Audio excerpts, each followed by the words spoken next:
So the last time we saw the electric S10, it was finished.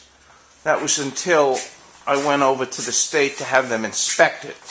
And they do a whole full-blown inspection on it and check all the systems because it's a reconstructed vehicle. So, we failed inspection for some really silly reasons, but easily fixed.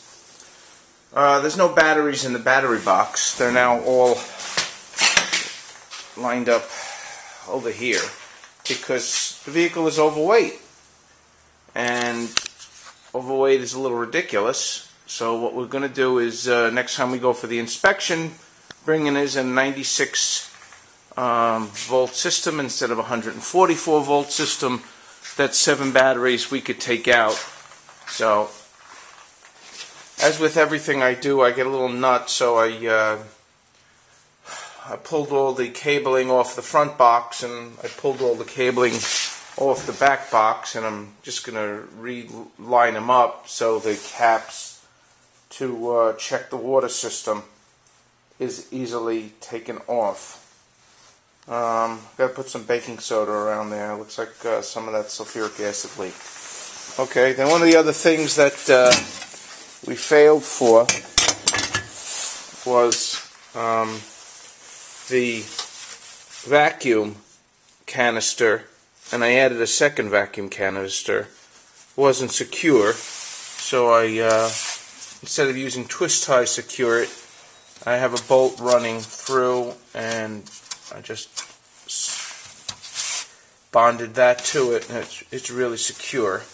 This tube here runs to a vacuum gauge in the dashboard, and what I did is so I could see the vacuum. So it's like it kicks in at like 16 and it kicks out at 20, so it's that's the way it works. I took the battery mount out and the 12 volt battery so I can get to the wiring on the vacuum pump, because I had it running through the body frame, the fender, and I don't want that, so I'm going to reconfigure that. And then they didn't like the fact that some of the wires were flopping around. Not really flopping around, but I don't know if you could see that, but I took all the wires and I put all the wires, tightened them up. Now here's the major issue.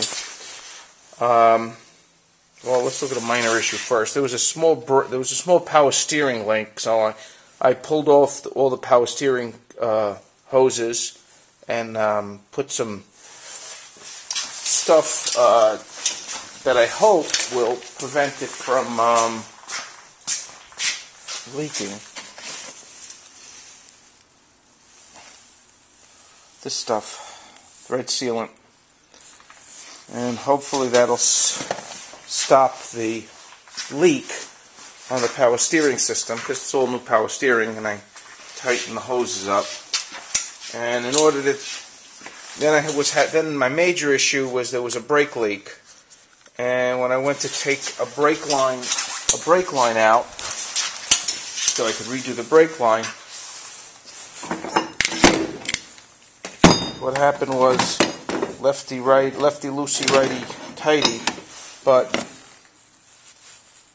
I snapped that off on this proportion valve, and it's like impossible to get off, so I ended up buying a new proportion valve, which is there, and one thing led to another. So as you can see, I took the entire braking system off the automobile, and I'm going to be, as you can see here, this brake line here, I'm going to be making all new brake lines. I'm going to be bending new brake lines, learning how to do that. I also bought the flexible tubing. Garage is a mess, so don't look at how messed the garage is. I got to come in and clean it. So this one is the rear, and then these are the two front. And I bought this one-man brake bleeding kit because I don't have to bleed the brakes. What I did find was at the local junkyard, I found a new dash bezel for the dashboard.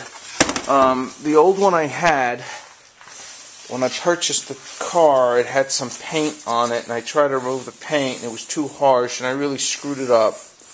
And it's been pissing me off ever since. So I'm really glad I found that, and I was able to take off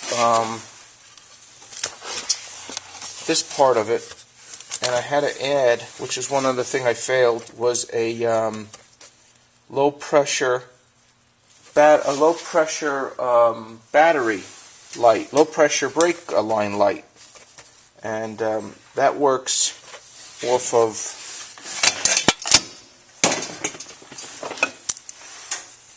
there you go. That works off of this, which goes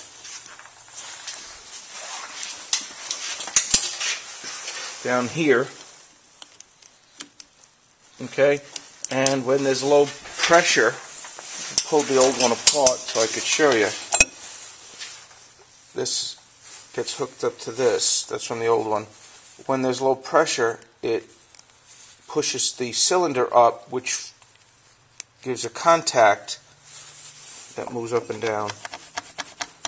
And it's a ground contact, so all I got to do is wire a ground line to the light here, this to that, and the other one to hot line, and that'll light up when there's low pressure. So what started off as a really tremendous job, if you notice I pulled the lights off too because I was getting ambitious to redo the whole thing.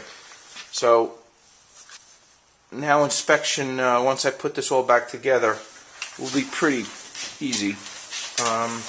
He also wanted a stronger spring, and this is only a backup, so I put a second spring on the potentiometer. But other than that, oh yeah, one of the things he wanted was a sticker here, high voltage. Silly, but okay, like anybody's going to go in there.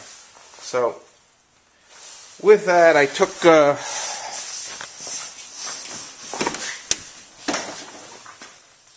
the dash apart so I could put the new dash bezel in, and I secured the vacuum gauge, and it's coming along pretty good. Real happy with the way I was able to do that. And the problem is the batteries again, so we'll make it a 96 volt system, and after we pass inspection it'll become a 144 volt system again, and it's the way things are. It's Alan from InsureYouCompany.com. I'll be talking to you.